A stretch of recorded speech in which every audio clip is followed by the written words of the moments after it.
नमस्कार मित्रांनो, आपलं स्वागत आहे आपल्या यूट्यूब चॅनलवर SSP स्टडी पॉईंट मराठीवर। आजच्या व्हिडिओमध्ये 30 प्रश्न आहेत। हे 30 प्रश्न इतिहास यावरती आधारित आहेत। हे प्रश्न परीक्षेच्या दृष्टिकोनातून अत्यंत महत्त्वाचे आहेत। तर चला आजचा पहिला प्रश्न आहे, मानव धर्म सभेची स्थापना डॅश साली झाली व सभेची बैठक दर डॅश भरत असे।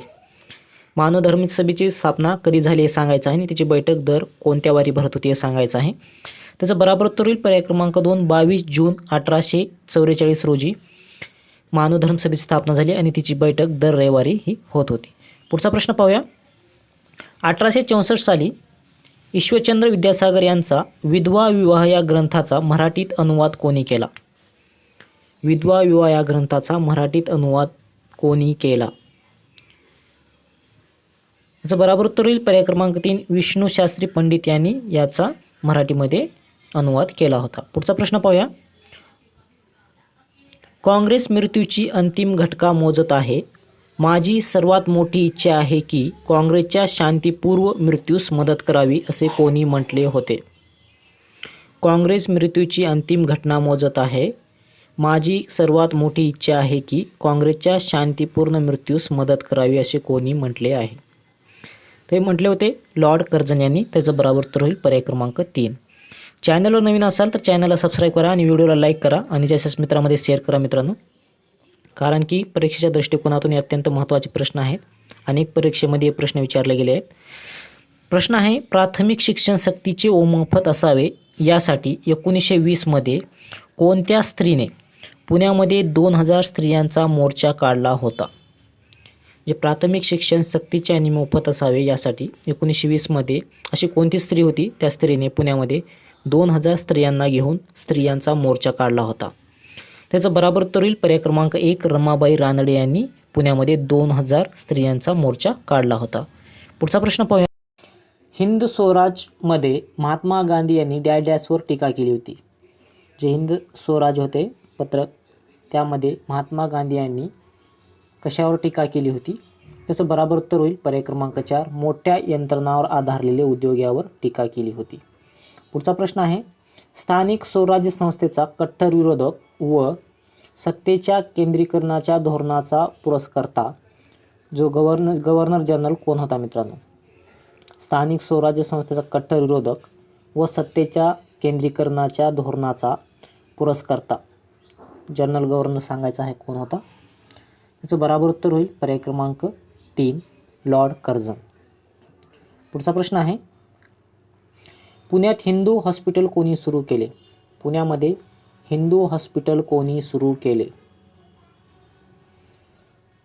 याचं बराबर उत्तर होईल पर्याय क्रमांक 3, टिळक यांनी पुण्यामध्ये हिंदू हॉस्पिटल सुरू केले होते। पुढचा प्रश्न आहे, भारतातील सत्ता गेल्यास ब्रिटिश साम्राज्याचा सूर्य मावळेल असे डॅशनी म्हटले होते। असे कोणी म्हटले होते? जे भारतातील सत्ता गेल्यास ब्रिटिश साम्राज्याचा सूर्य मावळेल। त्याचं बराबर उत्तर होईल पर्याय क्रमांक 4, कर्झन यांनी म्हटले होते। पुढचा प्रश्न आहे, 1897 साली ब्युबोनिक नावाच्या विषाणूमुळे बॉम्बे प्रांतात कोणता रोग आला होता? ब्युबोनिक नावाच्या विषाणूमुळे बॉम्बे प्रांतात कोणता रोग आला होता 1897 साली? त्याचं बराबर उत्तर होईल पर्याय क्रमांक 3, प्लेग हा रोग आला होता। पुढचा प्रश्न आहे, 1896च्या दुष्काळादरम्यान कोठून अन्नधान्य मागवले गेले? जे 1896चा दुष्काळ होता त्या दरम्यान कोठून अन्न मागवलं होतं, अन्नधान्य? त्याचं बराबर उत्तर होईल पर्याय क्रमांक 3, हाँगकाँग येथून अन्नधान्य मागवले होते। पुढचा प्रश्न आहे, जानकी देवी बजाज यांनी 3 एप्रिल 1921 मध्ये देवळी येथे डॅशवर भाषण केले। कशावर भाषण केले? जानकी देवी बजाज यांनी 3 एप्रिल 1921 मध्ये देवळी येथे डॅशवर भाषण केले।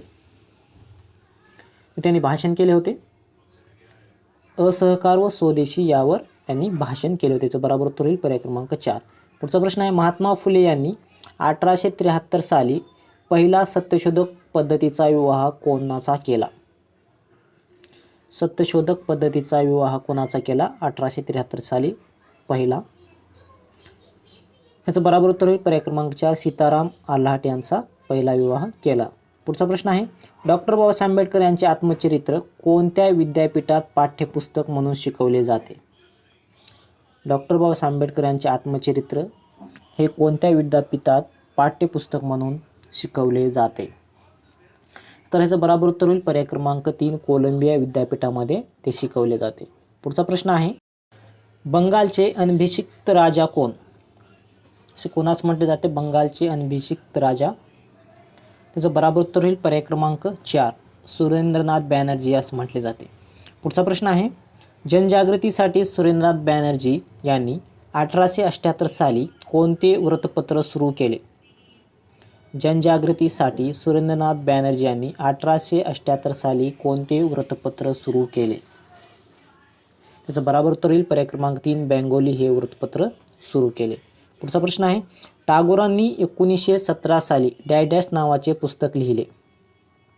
रवींद्रनाथ टागोर यांनी 1917 साली कोणते पुस्तक लिहिले? त्याचं बरोबर उत्तर होईल पर्याय क्रमांक 3, नॅशनलिझम हे पुस्तक 1917 साली टागोरांनी लिहिले. पुढचा प्रश्न आहे, आशियातील पहिले नोबेल विजेते कोण? आशियातील पहिले नोबेल विजेते कोण? त्याचं बरोबर उत्तर होईल पर्याय क्रमांक 4, रवींद्रनाथ टागोर हे आशियातील पहिले नोबेल विजेते आहेत. पुढचा प्रश्न आहे, दुसरी आणि तिसरी गोलमेज परिषद कोणाच्या कार्यकाळात पार पडली? दुसरी व तिसरी गोलमेज परिषद कोणाच्या कार्यकाळामध्ये पार पडली? त्याचं बरोबर उत्तर होईल पर्याय क्रमांक 2, लॉर्ड विलिंग्टन यांच्या कार्यकाळामध्ये पार पडली. पुढचा प्रश्न आहे, खालीलपैकी कोणत्या पंतप्रधानांनी जातीय निवाडा घोषित केला? खालीलपैकी कोणत्या पंतप्रधानांनी जातीय निवाडा घोषित केला? त्याचं बरोबर उत्तर होईल पर्याय क्रमांक 4, पंतप्रधान रॅमसे मॅकडोनाल्ड यांनी जातीय निवाडा घोषित केला. पुढचा प्रश्न आहे, 1 वर्षासाठी भारतीय राज्याचे पहिले गव्हर्नर जनरल कोण? 1 वर्षासाठी भारतीय राज्याचे पहिले गव्हर्नर जनरल कोण? त्याचं बरोबर उत्तर होईल पर्याय क्रमांक 3, लॉर्ड माउंटबॅटन. पुढचा प्रश्न आहे, दुसऱ्या महायुद्धामध्ये इंग्लंडला सपोर्ट करण्यासाठी श्रीपाद डांगे यांनी कोणते वृत्तपत्र सुरू केले? दुसऱ्या महायुद्धामध्ये इंग्लंडला सपोर्ट करण्यासाठी श्रीपाद डांगे यांनी कोणते वृत्तपत्र सुरू केले? चं बरोबर उत्तर होईल पर्याय क्रमांक 1, लोकयुद्ध हे वृत्तपत्र सुरू केले. पुढचा प्रश्न आहे, शोधगंगा हे आत्मचरित्र कोणाचे आहे? शोधगंगा आत्मचरित्र कोणाचे आहे? याचं बरोबर उत्तर होईल पर्याय क्रमांक 2, दामोदर चाफेकर यांचे शोधगंगा हे आत्मचरित्र आहे. पुढचा प्रश्न आहे, अस्पृश्यता निवारण गुरु कोणाला म्हटले जाते? अस्पृश्यता निवारण गुरु असे कोणास म्हटले जाते? चॅनलवर नवीन असाल तर चॅनलला सबस्क्राईब करा आणि व्हिडिओला लाईक करायला विसरू नका मित्रांनो. त्याचं बरोबर उत्तर होईल पर्याय क्रमांक 4, वीरा शिंदे यास म्हटले जाते अस्पृश्यता निवारण गुरु. पुढचा प्रश्न आहे,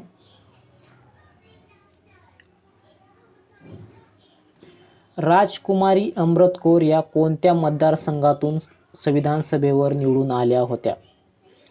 राजकुमारी अमृत कौर या कोणत्या मतदारसंघातून संविधान सभेवर निवडून आल्या होत्या? त्याचं बरोबर उत्तर होईल पर्याय क्रमांक 2, केंद्रीय प्रांतीयातून निवडून आल्या होत्या. पुढचा प्रश्न आहे, 9 डिसेंबर 1946 रोजी दिल्ली येथे घटना समितीची पहिली बैठक घेण्यात आली. त्या समितीचे तात्पुरते अध्यक्ष कोण होते? 9 डिसेंबर 1946 रोजी दिल्ली येथे घटना समितीची बैठक जी पहिली घेण्यात आली तिचे तात्पुरते अध्यक्ष कोण होते?